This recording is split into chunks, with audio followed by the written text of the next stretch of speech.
महाभोज, मन्नू भंडारी,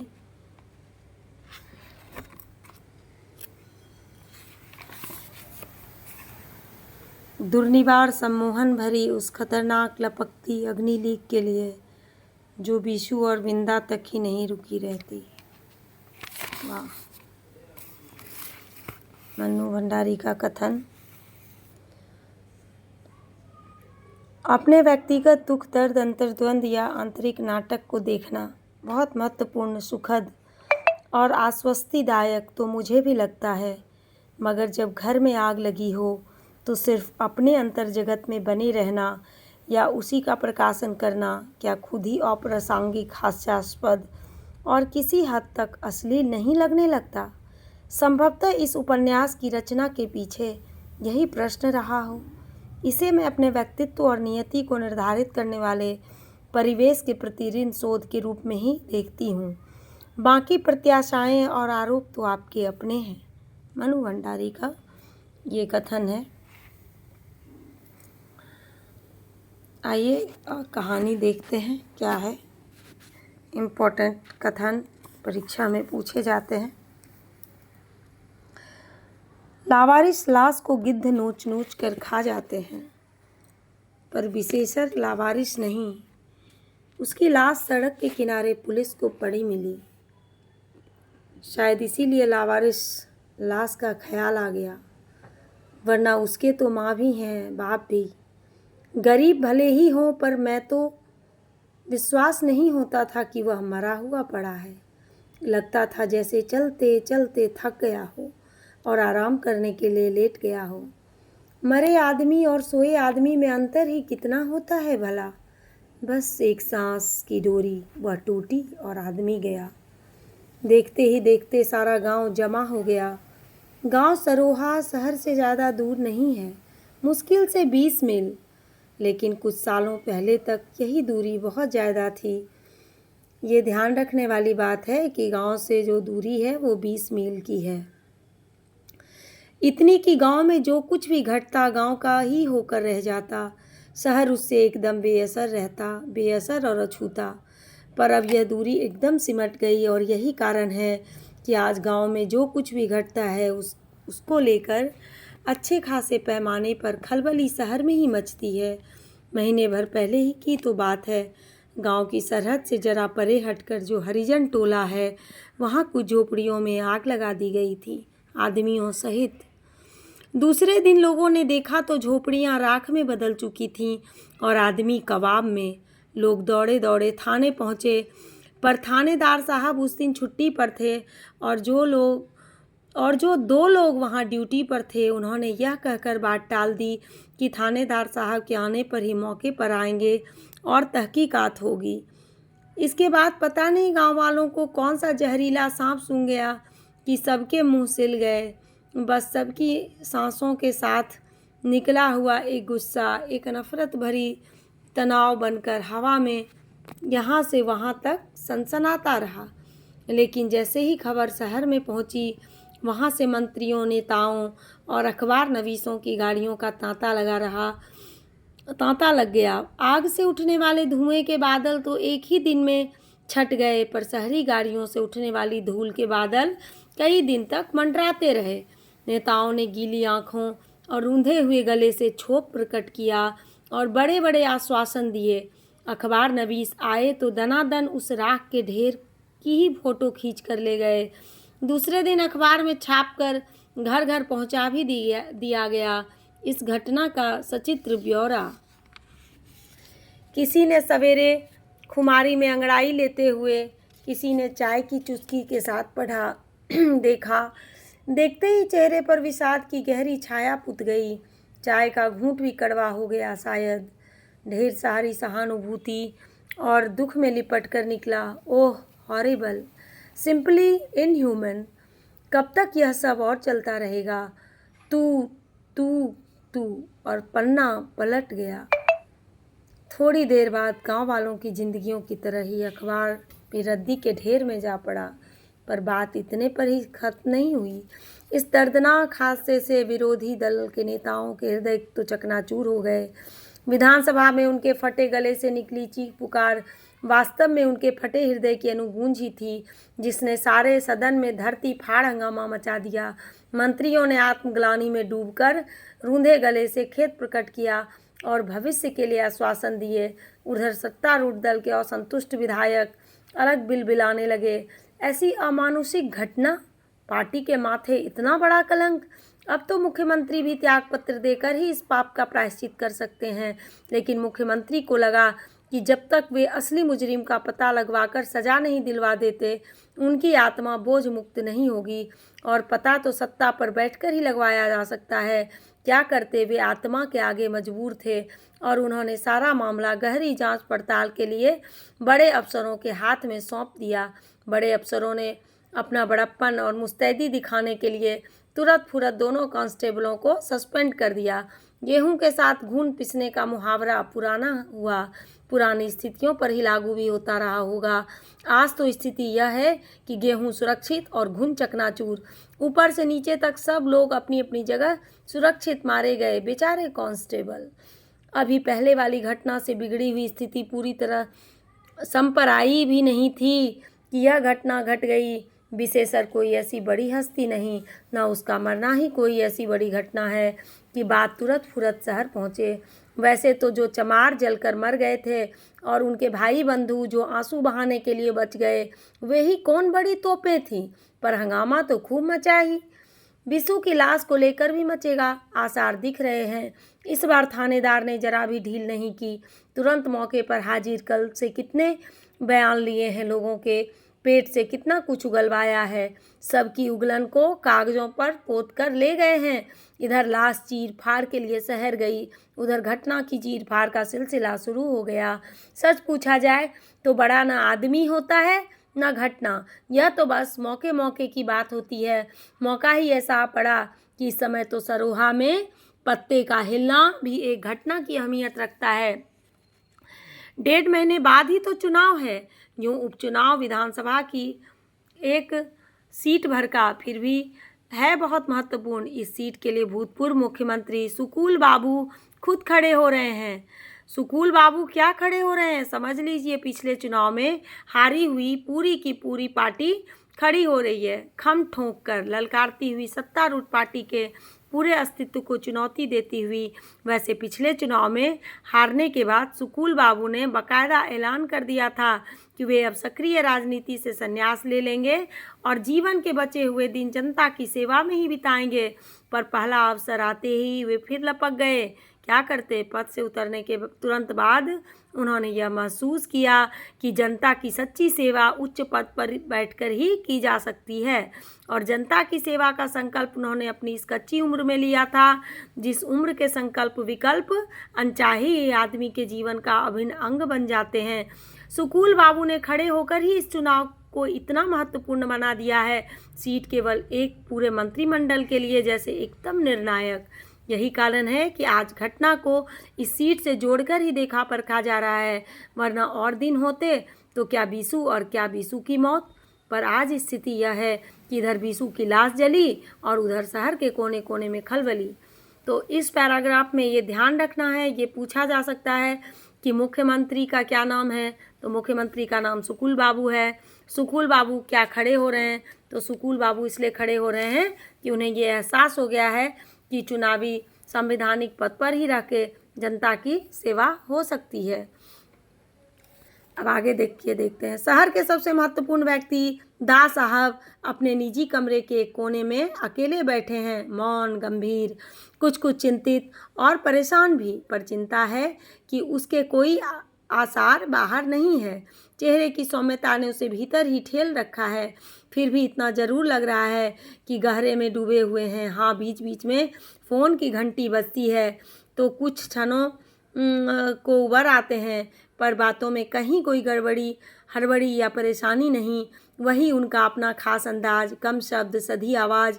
बात को अपने से अपने मन में होने वाले उथल पुथल से काट कर भी किया जा सकता है। यह गुर कोई दा साहब से सीखे। ये इम्पॉर्टेंट लाइन है, ये ध्यान रखने वाली बात है कि कम शब्द, सधी आवाज़, बात को अपने से अपने मन में होने वाली उथल पुथल से काट कर भी किया जा सकता है। यह गुर कोई दा साहब से सीखे। सीखना चाहे तो इतनी विशेषताएं हैं दा साहब में कि सीखने वाले मज़े में पूरी ज़िंदगी खपा सकता है। पर आज के इस हाय हाय वाले ज़माने में किसके पास रखा है इतना धैर्य, तभी तो कोई छाया तक नहीं छू सकता है उनकी। दा साहब का पूरा व्यक्तित्व ही जैसे भव्यता के फ्रेम में मढ़ा हुआ है। गौरवर्ण सुता हुआ शरीर, कहीं भी 1 इंच फालतू चर्बी नहीं दिखाई देती। शरीर पर दिखती है तो केवल गरिमा, जीवन में संयम और आहार व्यवहार में नियम, यही असली राज है उनकी गठी हुई देह और गरिमा में व्यक्तित्व का। बोलते भी हैं तो आवाज़ में अधिक उतार चढ़ाव नहीं आता, एक ही स्वर में बोलते हैं, धीरे धीरे, शब्द मात्र जीभ से फिसले नहीं लगते। लगता है हर शब्द जैसे किसी गहरे सोच विचार की उपज है। हल्की बात कभी किसी ने नहीं सुनी होगी दा साहब के मुंह से, अपने विरोधियों के लिए भी नहीं। व्यवहार में ऐसी संतुलन संयम बड़ी साधना से ही आता है और दा साहब का जीवन साधना का इतिहास, साधना की आग में तपकर ही कुंदन सा निखर आया है उनका व्यक्तित्व। ये वेरी वेरी इंपॉर्टेंट लाइन है, इसको नोट कर लीजिएगा।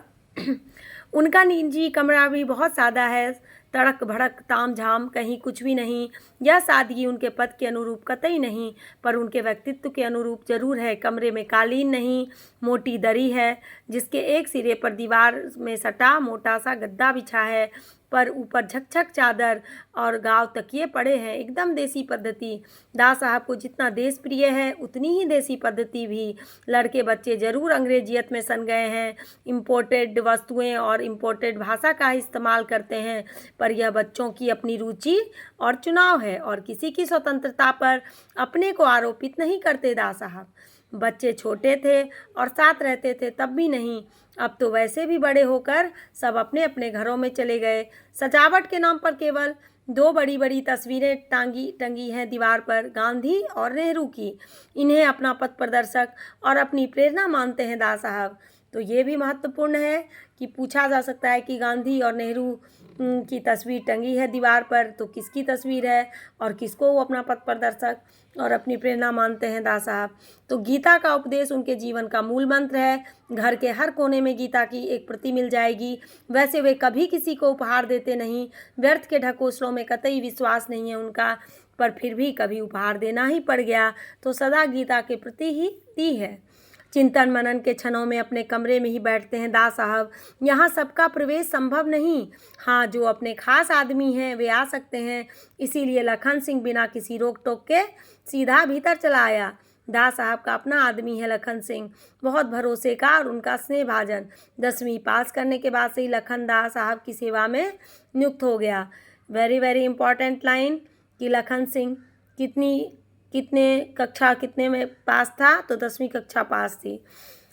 और कब सेवा किसकी सेवा में लग गया, तो दा साहब की सेवा में। उनका थैला उठाए उठाए उनके पीछे चलता था हर समय, और आज उसे ही दा साहब ने सरोहा के चुनाव क्षेत्र में खड़ा किया है। तो ये भी इम्पोर्टेंट है कि सरोहा के चुनाव क्षेत्र से किसको खड़ा किया है दा साहब ने, तो लखन सिंह को। और जगह कौन सा है, तो सरोहा है। अपने साथ काम करने वाले छोटे से छोटे आदमी को भी तरक्की का पूरा मौका देते हैं दा साहब, बल्कि उसकी तरक्की में भरसक सहायक होते हैं। उसूल है दा साहब का कि जिसे सहारा दो उसे मंजिल तक पहुंचा भी दो, पर आज यहाँ उसूल टके सेर बिकते हैं। वहाँ कौन कदर करता है दा साहब के उसूलों की। सब एक स्वर से विरोध करने लगे हैं लेखन का। एक ही तर्क था सबका, सुकूल बाबू के मुकाबले खड़ा होने वाला व्यक्ति ही उनकी टक्कर का होना चाहिए। आखिर 10 वर्ष तक मुख्यमंत्री रहे सुकूल बाबू इस प्रांत के, हारने के बाद भी रुतबा है उनका। ये भी इम्पोर्टेंट एक लाइन है कि सुकूल बाबू कितने वर्ष तक मुख्यमंत्री रहे, तो 10 वर्ष तक। और अब जाके वो किसके खिलाफ चुनाव लड़ने वाले हैं, तो लखन सिंह उनके अगेंस्ट खड़े हो रहे हैं। हारने के बाद रुतबा है उनका, उनके सामने लखन की औकात ही क्या भला, मुंह की खाई की पार्टी। तर्क बिल्कुल ठीक था, विरोध करने वालों का एकदम ठोस और वजनदार, पर दा साहब की भेदक दृष्टि तर्क पर ही नहीं अटकती, मनसा तक पहुंचती है सीधी। सब अपने अपने आदमियों को घुसाने की तिकड़म में लगे हुए थे। मन बहुत क्षुब्ध हुआ था दा साहब का। लोगों में दिनों दिन बढ़ती यह पद लोलुपता कहाँ ले जाकर पटकेगी देश को। काम करने का कोई तैयार नहीं, पर पद के लिए सभी उत्सुक उतावले। लखन सिंह को जैसे तैसे टिकट तो दिलवा दिया, पर इतने से ही निश्चिंत होकर नहीं बैठा जा सकता है। विरोधियों के साथ साथ अपनी पार्टी के असंतुष्ट लोगों को भी संभाल कर रखना पड़ता है, वरना कोई आश्चर्य नहीं कि पार्टी के झंडे के नीचे ही नीचे उनकी जड़ें काटने का काम भी चालू रहे। आजकल चुनाव में दोहरी लड़ाई लड़नी पड़ती है, एक क्षण को भी आदमी चैन से नहीं बैठ सकता। हमेशा सतर्क और सावधान, अपनों से, परायों से, सभी से सचेत, एकदम चौकस। लखन को देखकर दास साहब ने स्नेह से स्वागत किया। आओ लखन, क्या समाचार है? पर लखन के तमतमाए चेहरे पर नजर पड़ी तो पूछा, क्या बात है, बाहर बहुत गर्मी है क्या? बाहर क्या गर्मी, तो मेरे भेजे में घुसी हुई है। यह जोरावर बाज नहीं आएगा, अपनी हरकतों से खुद तो मरेगा ही और हमको भी ले डूबेगा। अब देखिए, एक नया चरित्र उभर कर आया है जोरावर का, जो क्या कह रहा है कि बाहर क्या गर्मी, तो मेरे भेजे में घुसी हुई है। यह लखन को देखकर दास साहब ने कहा है, जोरावर से संबंधित है। गुस्से से लखन की कनपट्टियों की उभरी हुई नसें तक फड़क रही हैं। कोई विश्वास करेगा कि यह दास साहब के संरक्षण में पला हुआ आदमी है? तो ये जोरावर किसका आदमी है? तो दास साहब के संरक्षण में पला हुआ आदमी है। एकदम उनके विपरीत, केवल रंग और कदकाठी में ही नहीं, स्वभाव और आदतों में भी छोटी छोटी बातें उसे बेहद उत्तेजित कर देती है। बोलता है तो इतने आवेश में कि हकलाने लगता है। दास साहब कभी नाराज़ नहीं होते उसकी इस बदमिजाजी पर, हंसकर इतना ही कहते हैं, तुम मेरे पूरक हो भाई। यूँ भी दूसरों को उनकी कमजोरियों के साथ स्वीकार करना स्वभाव है दास साहब का, कहना चाहिए उदारता है उनकी। इसी उदारते ने लखन को एक हद तक ढीठ बना दिया है, बस फनफनाता रहता है। अभी तक कुछ नहीं हुआ, बहुत मामूली सी बात हुई है। सरोहा में बसेसर नाम के एक आदमी को मरवा दिया गया है, लाश पुलिया पर पड़ी मिली। असली बात तो तब होगी जब हरिजनों के सारे वोट सुकुल बाबू के नाम पड़ जाएंगे। सब लोगों का अनुमान है कि जोरावर का यह काम। चेहरे पर यह किसी तरह का कोई विकार नहीं आया दास साहब के, मालूम है आपको? अभी थोड़ी देर पहले ही सुना, स्वर इतना सहज और सपाट जैसे कहीं कुछ हुआ ही नहीं हो। और यह भी सुना कि सारे गांव में भारी तनाव है जोरावर को लेकर, उसके सिवाय कोई नहीं करवा सकता यह काम। आगजनी वाली घटना पर किसी तरह लिपापोती करके गांव वालों को संभाले हुए थे। ऊंचे स्तर पर तहकीकात हो रही है, प्रमाण जुटाए जा रहे हैं। असली मुजरिम का पता लगते ही कड़ी से कड़ी सजा दी जाएगी। घरेलू उद्योगों के लिए आर्थिक सहायता की योजना मरहम ने घावों को काफ़ी कुछ भर दिया था। इसी स्थिति में चुनाव हो जाता तो ठीक था। ये भी इम्पोर्टेंट लाइन है। कैसी बातें करते हो, दास साहब ने वाक्य पूरा नहीं करने दिया। घरेलू उद्योग की इस योजना में उनकी गरीबी पर जरूर मरहम लगाया जा सकता है, पर प्रियजनों से बिछुड़ने के दुख पर नहीं। आदमी का दुख जिस दिन पैसे से दूर होने लगेगा, इंसानियत उठ जाएगी दुनिया से। ये बहुत ही महत्वपूर्ण लाइन है कि ये कौन किससे कह रहा है। तो दास साहब कह रहे हैं कि कैसी बातें करते हो। दास साहब ने वाक्य पूरा नहीं करने दिया। घरेलू उद्योग की इस योजना से उनकी गरीबी पर जरूर मरहम लगाया जा सकता है, पर प्रियजनों के बिछुड़ने के दुख पर नहीं। आदमी का दुख जिस दिन पैसे से दूर होने लगेगा, इंसानियत उठ जाएगी दुनिया से, ये दास साहब ने कहा है। पर लखन तो अपनी ही राव में बोलता चला गया। ऐन मौके पर इस बेवकूफ़ ने बीसू को मरवा दिया। अब कुछ नहीं होने का। आवेश के मारे मुंह से थूक की छोटी छोटी फुहारें छूटने लगी। लखन और शाम के सामला चेहरा एकदम बैंगनी हो उठा, पर इतना सब सुनकर भी दास साहब के चेहरे पर किसी तरह का कोई भाव परिवर्तन नहीं हुआ। उतने ही सहज स्वर में बोले, पुलिस तो अभी बयान ही ले रही है और तुम नतीजे पर भी पहुंच गए। इतनी अधीरता अच्छी नहीं थोड़ा। पर लखन सिंह में तो बात पूरी तक करने का धीरज नहीं है। बीच ही में तमक कर बोला, मैं नहीं नतीजे पर पहुंचा हूँ, सारा गांव पहुंच रहा है। कानून अब अनुमान पर नहीं प्रमाण पर चलता है और पुलिस प्रमाण जुटा रही है। कानून के सामने मेरी तुम्हारी हस्ती ही क्या है भला। जुट जाएंगे इस बार प्रमाण भी। आखिर कब तक खैर मनाएगा जोरावर। प्रमाण जुट जाएंगे तो अवश्य ही सजा भी पाएगा अपने जुर्म की। वह तो सजा पाएगा अपने जुर्म की, पर उससे भी बड़ी सजा तो हम पाएंगे, वह भी बिना कोई जुर्म किए। स्वर एकदम रुहासा हो गया लखन का। होता है कभी कभी ऐसा भी, एक की मूर्खता का फल दूसरे को भुगतना पड़ता है, और आप हैं कि इसी मूर्ख का पल्ला पकड़े हुए हैं। मारा है गरीबों को तो भुगतने दीजिए सजा। नहीं चाहिए हमें जोरावर के वोट। अब इसके वोटों के चक्कर में हरिजनों के सारे वोट तो गए ही, गांव के दूसरे लोगों को भी वोट नहीं मिलेंगे। सारा हिसाब लगा कर देख लिया है मैंने, ले डूबेगा जोरावर। का साथ माथे पर कलंक और आत्मा पर बोझ सो अलग, आत्मग्लानि और अपने ही प्रति उभरे हुए धिक्कार भाव से लखन का सारा चेहरा ही विकृत हो उठा। लगा जैसे भारी बोझ के नीचे कसमसा कर आत्मा बोलने लगी है। उसकी आज और आत्मा की आवाज़ में बड़ा जोर होता है, जोर भी और तेज भी। पर दास साहब में ऐसा जोर, ऐसी तेजी सहज भाव से झेल जाने का अनंत धैर्य है। वे तनिक हंसे, हंसे क्या, बस होठों का बयान कोना जरा सा भी फैल गया। इतिहास ही रोता है उनका हंसना। खिलखिलाकर हंसते तो उन्हें शायद ही कभी अच्छा लगता। अब ये पैराग्राफ आज ही, अब दूसरे पार्ट 1 में, क्योंकि वीडियो बहुत लंबी हो जाएगी।